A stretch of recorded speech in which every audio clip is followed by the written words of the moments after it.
Bom dia, irmãos.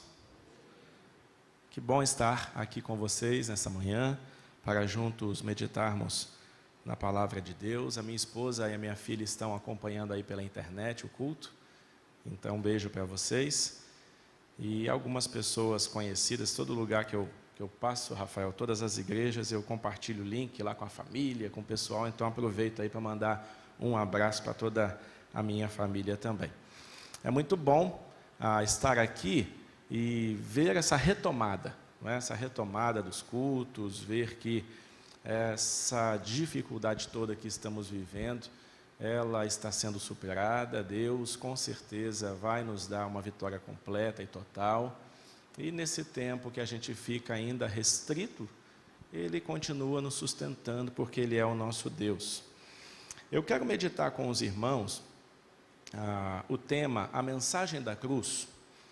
Quero compartilhar o texto com vocês de a primeira carta aos Coríntios, no capítulo 1, o verso 17 ao verso 24. Então, acessa aí a sua Bíblia, ou abra a sua Bíblia, enfim. E eu quero fazer essa leitura com você, meditando então neste tema. Primeira carta de Paulo aos Coríntios, no capítulo 1, a partir do verso 17. Eu vou ler e você então acompanha aí na sua Bíblia. Porque Cristo enviou-me não para batizar, mas para evangelizar, não em sabedoria de palavras, para que a cruz de Cristo não se faça vã.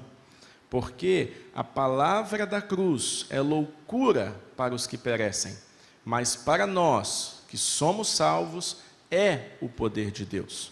Porque está escrito: destruirei a sabedoria dos sábios e aniquilarei a inteligência dos inteligentes. Onde está o sábio? Onde está o escriba? Onde está o inquiridor deste século? Porventura, não tornou Deus louca a sabedoria deste mundo? Visto como, na sabedoria de Deus, o mundo não conheceu a Deus pela sua sabedoria, aprouve a Deus salvar os crentes pela loucura da pregação. Porque os judeus pedem sinal, e os gregos buscam sabedoria, mas nós pregamos a Cristo crucificado, que é escândalo para os judeus e loucura para os gregos.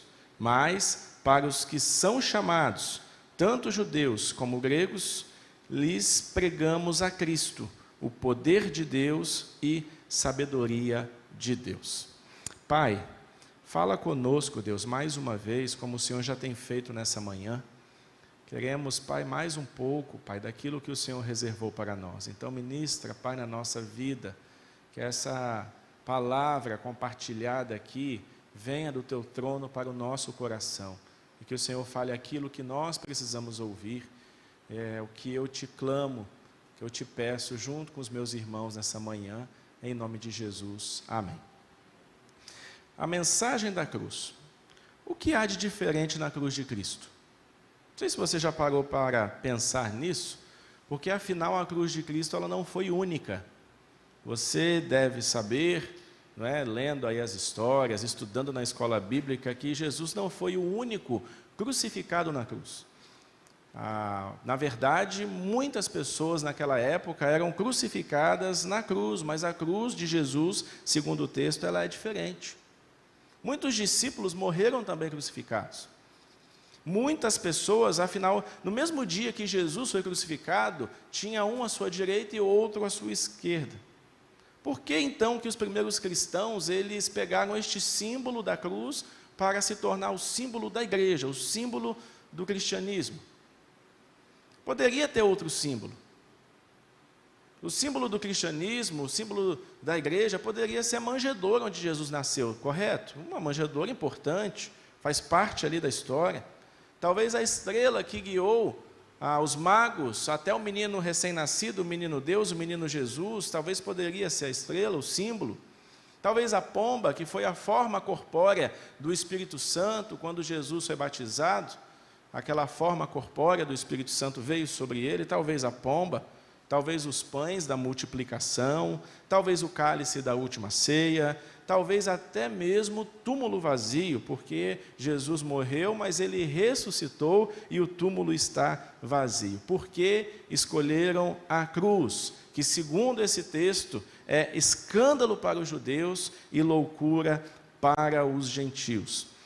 Eu penso, e vejo aqui o propósito do apóstolo Paulo ao escrever esse texto, que a cruz, ela é única, a cruz de Cristo é única por causa da sua mensagem. A sua mensagem que é de fato e de verdade a essência da nossa fé. E nós não podemos esquecer esta mensagem. E aí eu penso algumas verdades, segundo esse texto aqui, a respeito de como as pessoas encaram a cruz. Isso lá atrás, no passado, quando o texto foi escrito, e isso ressoa pelos séculos e chega também ao nosso tempo. Como as pessoas encaram a cruz? Qual a mensagem que as pessoas veem na cruz de Jesus? E aí eu aprendo algumas verdades. A primeira delas, a cruz tem uma mensagem que muitos rejeitam. E é verdade isso. O texto diz aqui que os intelectuais gregos, eles então, pensando acerca da cruz e da sua mensagem, eles olhavam essa necessidade de sacrifício que a cruz apresenta para a reconciliação com Deus e os homens, e eles não conseguiam conceber isso, de que havia necessidade de um sacrifício para a reconciliação de Deus com os homens. Então, na cabeça daquele povo, da sabedoria, aquele povo que buscava a Deus através dos pensamentos, a mensagem da cruz parecia loucura. E, na verdade, muitos hoje também encaram assim a mensagem da cruz. Uma vez eu estava conversando com uma pessoa, um ateu, e ele, então, sabedor de que eu era não só crente, mas pastor, ele disse que a cruz, essa mensagem, o sacrifício de Jesus era um subterfúgio de pessoas fracas, de pessoas dependentes emocionalmente. Então, eles criavam na sua mente um Deus, a mente humana criava um Deus para se tornar, então, esse Deus o alimento, para essas pessoas fracas, o alimento para essas pessoas que não conseguiam viver a sua vida aqui na terra. Ele me disse isso, e é o pensamento de muita gente, pessoas que se acham muito inteligentes, pessoas que olham a Bíblia como ultrapassada, pessoas que olham a Bíblia como algo do passado, pessoas que não conseguem entender que este livro, ele tem aqui tudo que nós precisamos, para não só viver uma vida aqui nesta terra boa, mas também para termos uma eternidade ao lado do nosso Deus. Eu creio nisso, irmãos. Eu creio nisso de todo o meu coração. Que a mensagem da cruz, a mensagem de Jesus é uma mensagem que liberta e não uma mensagem que eu preciso rejeitar na minha vida. Então os intelectuais gregos pensavam assim, mas os judeus pensavam de uma forma diferente. Com a mentalidade prática do judeu, eles entendiam que o Messias crucificado, Messias, o Salvador, o libertador do povo, não poderia ser alguém crucificado. Isso para eles era escândalo. Afinal, na mente prática deles, Deus nunca se rebaixaria a isso, eles pensavam. E ainda hoje, há muitos religiosos para os quais a cruz é um escândalo, pois eles pregam o evangelho da prosperidade, um cristianismo sem sofrimentos, e aí a mensagem da cruz é jogada, como dizemos no ditado popular, para baixo do tapete. E o mais triste de tudo, irmãos, é ver que há igrejas no nosso tempo, há crentes no nosso tempo, que devido aos dois motivos acima apresentados, o motivo ali que o grego pegava para ele e o judeu pegava para ele, começam a se envergonhar da mensagem da cruz, porque querem ser aceitos pela sociedade, querem ser politicamente corretos e assim apagam a mensagem da cruz dos seus relacionamentos, das suas conversas. E muitos pastores das suas pregações, é triste ligar a televisão e olhar as mensagens que são pregadas na televisão, por exemplo. Não há cruz, não há evangelho, há somente a prosperidade, somente a bênção. Mas será que a vida é só isso? Quando enxergamos a vida cristã assim, só como uma bênção, só como uma prosperidade, só aquilo que Deus tem para me oferecer, eu estou rejeitando a mensagem da cruz. Jonathan Edwards viveu no século XVIII e ele pregou um dos sermões mais conhecidos da história da igreja. O título do sermão: Pecadores nas mãos de um Deus irado. Edwards era um homem de oração, era um homem de fé, e ele queria muito que os seus ouvintes entendessem a mensagem, e ele então começa a jejuar, a orar, a buscar a Deus, e Deus fala ao coração do povo: me dá uma mensagem. E Deus deu a ele essa: pecadores nas mãos de um Deus irado. E os biógrafos dele dizem que quando ele subiu no púlpito, a luz do rosto dele era tão clara que parecia que ele tinha saído do céu para pregar aquele sermão. E ele então começa a pregar aquele sermão. As pessoas que estavam assistindo, irmãos, elas ficaram agoniadas ali no seu banco, na sua cadeira, porque eles estavam vendo, literalmente, eles estavam vendo, os ouvintes, o inferno embaixo dos seus pés. Eles viam ali o sofrimento das pessoas que estavam no inferno, e elas se agarravam nos bancos, dizendo assim: eu não quero ir para lá. Alguns que estavam em pé, perto de pilastras, segurando as pilastras. E foi um dos sermões mais poderosos pregados.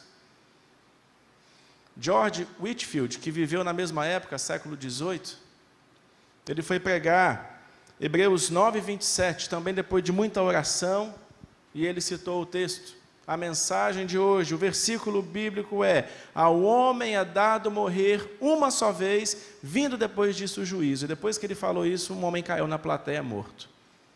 As pessoas o pegaram e o levaram para fora. E ele então, pela segunda vez, a mensagem que vou pregar hoje é baseada em Hebreus 9, 27. Ao homem é dado morrer uma só vez, vindo depois disso o juízo. Mais uma pessoa caiu morta. E as pessoas então tiraram ele dali.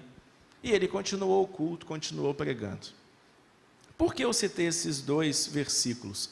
Será que mensagens assim, pregadores assim, seriam bem recebidos hoje por nós? Eu falo por mim como um ouvinte de uma mensagem. Vamos anunciar em Foz do Iguaçu uma grande cruzada. E aí vamos colocar esses dois para pregar, e eles vão falar o título da mensagem. Será que daria muita gente?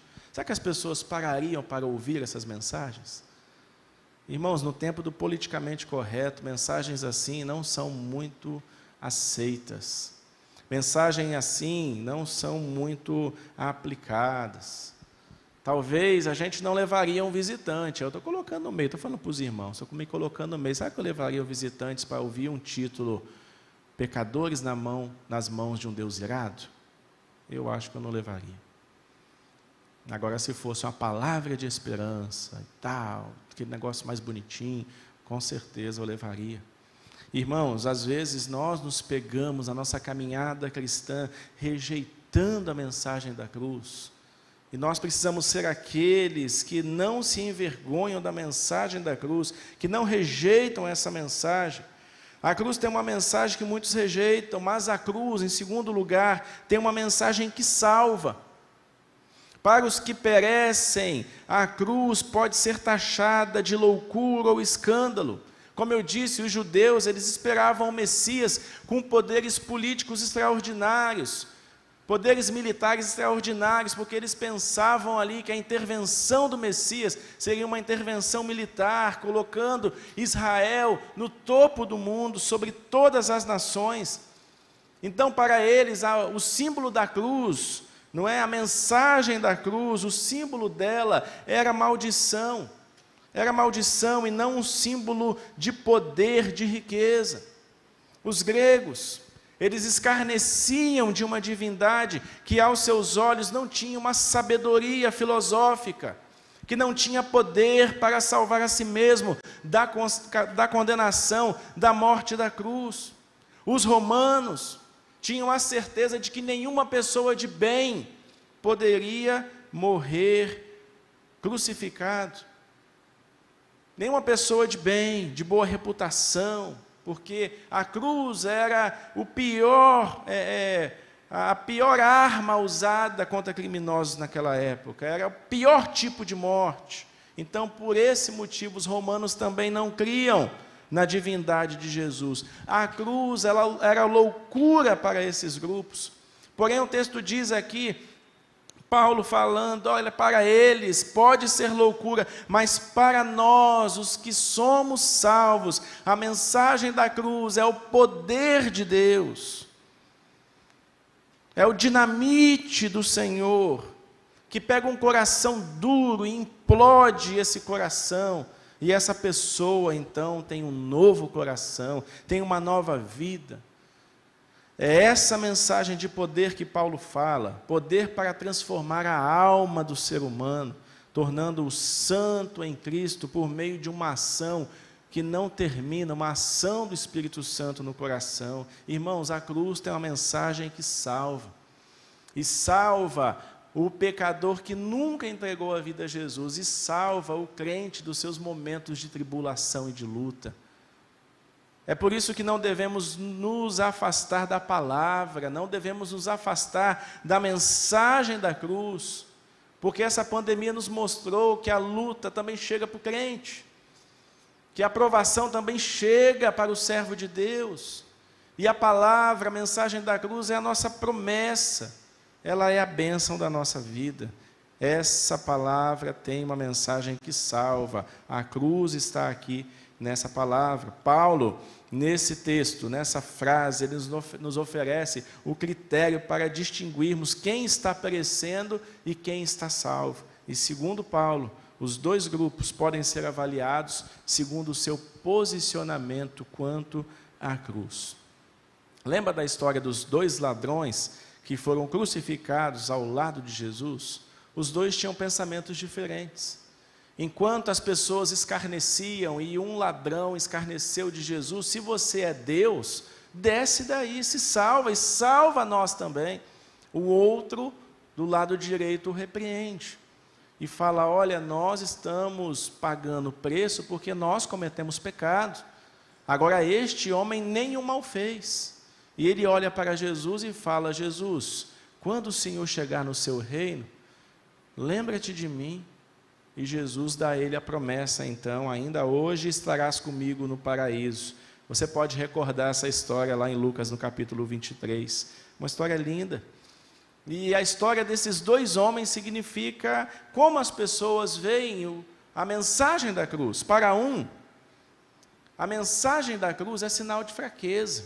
Como aquele ateu falou comigo, de impotência, de fracasso, de fragilidade, de vergonha, escândalo e loucura. Para muitos a mensagem da cruz é isso, mas para o outro, a mensagem da cruz é a oportunidade de mudança. Irmãos, a mensagem da cruz é a oportunidade de mudança, é a nossa esperança, é a ação do Redentor na nossa vida, é a ação do Salvador na nossa vida, na vida da sua igreja. Foi a chave da porta do paraíso para aquele homem ladrão, que no final da sua vida entendeu que Jesus poderia mudar, tinha poder para transformar a sua vida, como cantamos aqui. A cruz tem uma mensagem que salva. Então, não existe cristianismo sem cruz, assim como não existe salvação sem Jesus. Nisto se revela a sabedoria e o poder de Deus. Podemos ter salvação e certeza de salvação. A mensagem da cruz mostra que há perdão para os pecados, ela mostra que há reconciliação entre Deus e os homens, ela mostra que há uma realidade eterna. Quando cremos na mensagem da cruz, nós somos resgatados. E eu louvo a Deus por causa disso. E dou um aleluia ao Senhor por causa disso. A cruz tem uma mensagem que salva. Mas a cruz tem uma terceira mensagem. A cruz tem uma mensagem que conforta. Existem coisas que eu só posso saber porque eu sei que houve uma cruz. Por exemplo, pela cruz, sei que Jesus me ama. Mensagem de amor. A cruz é uma mensagem de amor, é uma prova de amor. Nos meus momentos de fragilidade, de ansiedade, de depressão, talvez eu possa até duvidar do amor de Deus. Eu não sei você, mas eu já passei momentos assim. Será que Deus de fato me ama? Quando as dificuldades elas chegam à nossa vida. Mas a mensagem da cruz, ela não nos deixa duvidar que Jesus nos ama. Jesus te ama.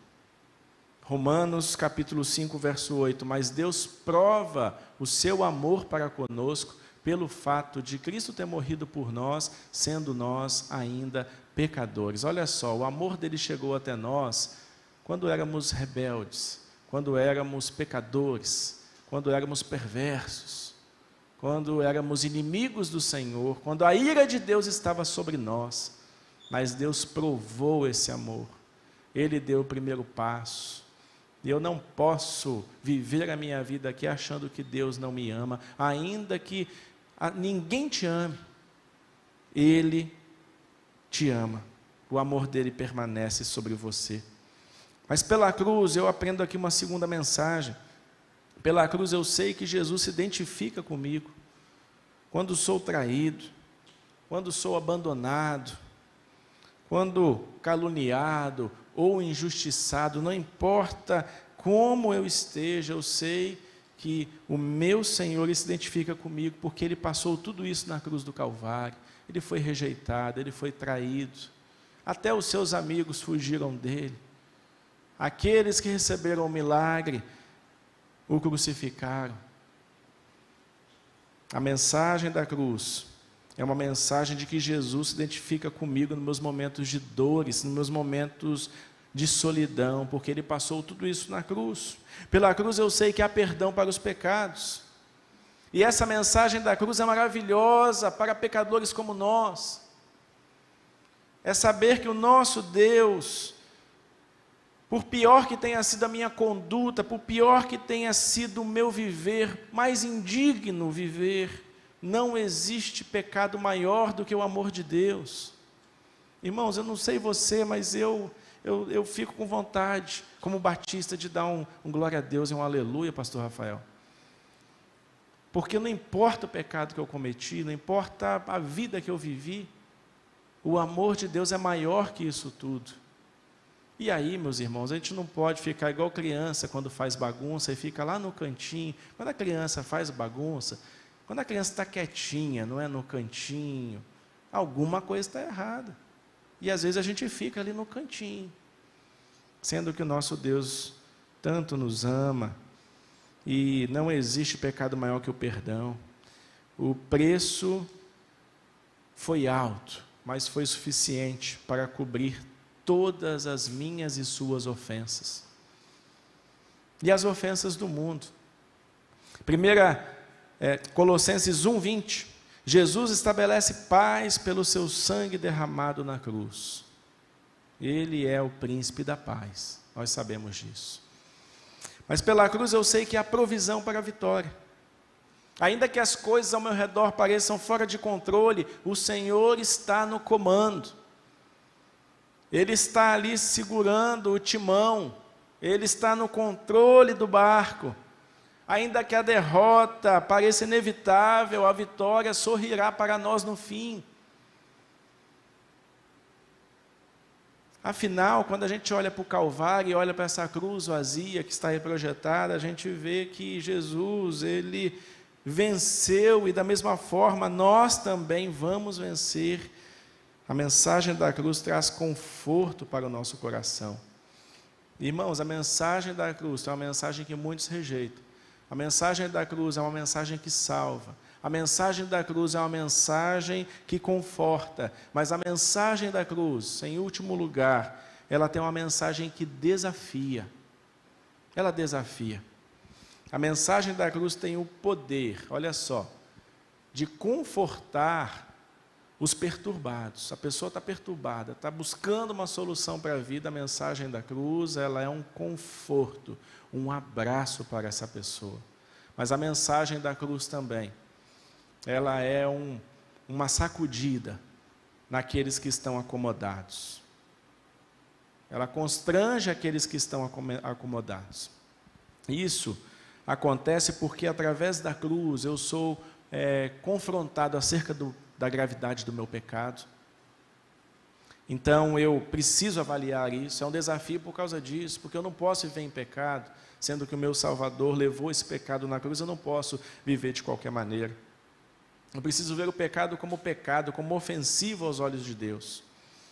Também sou apresentado ao custo do meu discipulado. Jesus disse que aquele que vir após mim, que quer vir após mim, a si mesmo se negue, tome a sua cruz e me siga. É o preço do discipulado cristão.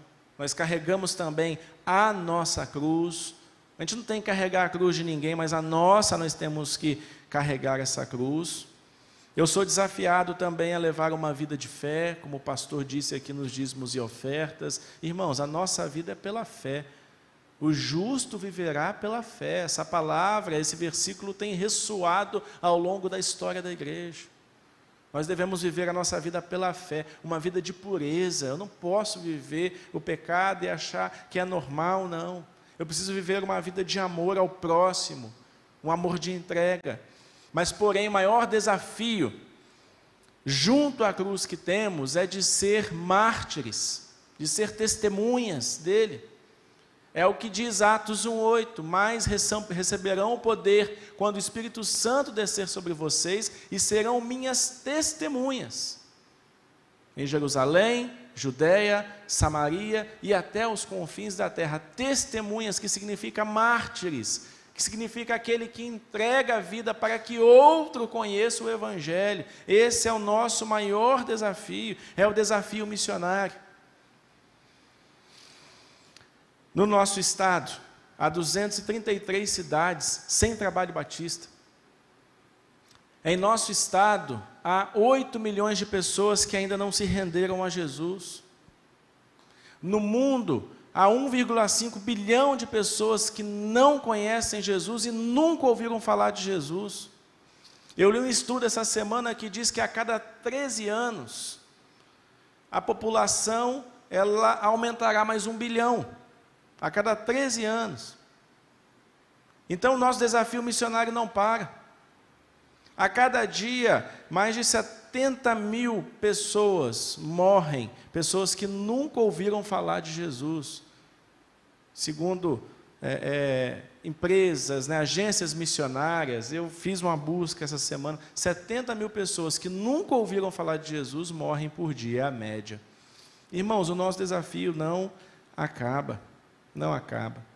E foi esse desafio que moveu o William Carey, que viveu também no século XVIII. Ele é conhecido como o pai das missões modernas, e ele tinha um sonho de alcançar os povos pagãos lá da Índia. E ele então, jovem, compartilhou ali com a sua denominação batista, e ele chegou ali para o povo e contou: olha, eu quero ir lá para a Índia, pregar o Evangelho para o povo pagão. E um pastor ali mais experiente, talvez o presidente da convenção, alguém ali bem influente, disse bem assim para ele: jovem, senta-se, senta-se. Se Deus quiser salvar o povo pagão, Ele fará e não pedirá opinião a você. Mas William Carey tinha um amor tão grande por aquele povo, e ele então começa a fazer um movimento, buscando igrejas que apoiassem. Como denominação ninguém apoiava, ele ia buscar igrejas para apoiar o seu sonho de ir para a Índia pregar o Evangelho. E ele então fez várias ações, uma delas foi um folheto chamado O Inquérito, um folheto que falava do campo missionário, um folheto que estimulava as pessoas a entrarem naquele projeto, e ele então distribuiu aquilo, e depois de algum tempo, ele conseguiu algumas igrejas, e ele conseguiu levantar o recurso para ir para a Índia. E aí começava o seu segundo problema, que era como chegar na Índia. Século XVIII, tinha que ir a pé ou de navio. E não era fácil. Havia leis, você não podia chegar lá e eu vou pregar o Evangelho lá na Índia, né? Ele tinha que ter uma autorização da Companhia das Índias Orientais, ele tinha todo um processo a fazer, e depois então, de um tempo, ele consegue então resolver a situação, e ele consegue embarcar no navio para a Índia. Na viagem, o condutor ali do navio, ele erra o caminho e por algum motivo ele chega, o que era para fazer a volta, não é, por baixo da África até chegar lá na Índia, e fazer essa volta, o navio vem jogando e chega perto da costa brasileira. E ali o navio quebra e ele passa alguns dias então para que o navio fosse consertado, e depois então de algum tempo ele chega na Índia. Eu não falei o prazo de cada uma dessas situações que eu falei com você agora, mas agora eu vou falar. Ele demorou 10 anos para convencer as igrejas, para levantar as ofertas, para ele ir para a Índia. Ele demorou mais 2 anos para ele descobrir assim, qual a solução para mim chegar lá. Porque ninguém queria levá-lo. Ele foi como clandestino, missionário não podia ir. Mas ele conseguiu um amigo, alguém, foi costurando e tal, influência, e conseguiu depois de 2 anos. A viagem, que duraria 5 meses, durou quase 6. Então, depois de 12 anos e meio, daquela fala, daquele sonho, ele conseguiu chegar na Índia. E foi uma bênção para a Índia. Mas o que me chama a atenção, irmãos, é que hoje, se você sair de Londres, em 24 horas de avião, você vai em qualquer lugar do mundo. Hoje, ele estava em Londres. Mas o que revolucionou missões, né, no último século não foi meramente a forma de viajar, mas as nações vindo até nós. Hoje as nações vêm até nós. E é isso que me deixa encantado no nosso estado. Eu moro aqui para chegar para 3 anos. Eu já lidei aqui no estado com mais de 20, talvez 30 etnias, pessoas que eu tive contato. O mundo está aqui. O Porto de Paranaguá recebe gente do mundo todo e nós estamos lá evangelizando através dos nossos missionários, do Centro de Apoio ao Missionário. Mas aí quando eu saio do extremo de lá e venho para o extremo daqui, que é aqui Foz do Iguaçu, eu vejo aqui, segundo os estudiosos da missiologia, que há 70 etnias aqui em Foz do Iguaçu. 70. Que nesse eixo aqui, de Foz do Iguaçu, essas cidades, junto com divisa, há 1 milhão de pessoas. E esse é o raio de ação da igreja e o raio de influência desta igreja. Se os irmãos não podem fazer como querem hoje lá para a Índia, tem indiano que vem aqui. Tem pessoas que estão aqui lidando com a gente no dia a dia. O fluxo migratório é gigantesco. E nós temos a oportunidade, irmãos, como batistas do estado do Paraná, nós temos a oportunidade, como igreja local, de fazer a diferença na vida desse povo. É um povo que está aqui no nosso meio. É um povo que talvez daqui a pouco volta para o Líbano, daqui a pouco volta para a Síria, daqui a pouco volta para a África, para o Haiti, e é um povo que pode voltar, mas evangelizado, capacitado por nós para ele chegar lá e ser um missionário. Esse é o desafio nosso como batistas do estado do Paraná, desafio da igreja, dos irmãos, desafio das igrejas dessa cidade e dessa região. O nosso desafio é muito grande. A mensagem da cruz nos desafia, irmãos. E aí eu volto lá no Salmo 24, verso 1, pastor Rafael. Muitas vezes a gente é tão tímido. Deus dá tanto para a gente. E aí a gente abre o guarda-roupa e tem lá um monte de roupa sobrando. E tem lá um monte de calçado sobrando. E tem lá um monte de coisa sobrando. E aí chega o desafio da obra missionária, a gente é tímido. E a gente come bem. E temos que mesmo desfrutar das melhores coisas da terra, é verdade. Mas eu não posso me esquecer que Jesus pagou um preço alto na cruz. E eu não posso esquecer que há pessoas hoje morrendo, de todas as nações. Aqui, no raio de ação do nosso estado, no raio de ação desta cidade, pessoas morrendo sem Cristo. Irmãos, eu queria começar novos projetos. Aqui, por exemplo, montar talvez uma escola de missões nessa cidade, para a gente alcançar essas etnias aí, para a gente capacitar essas etnias.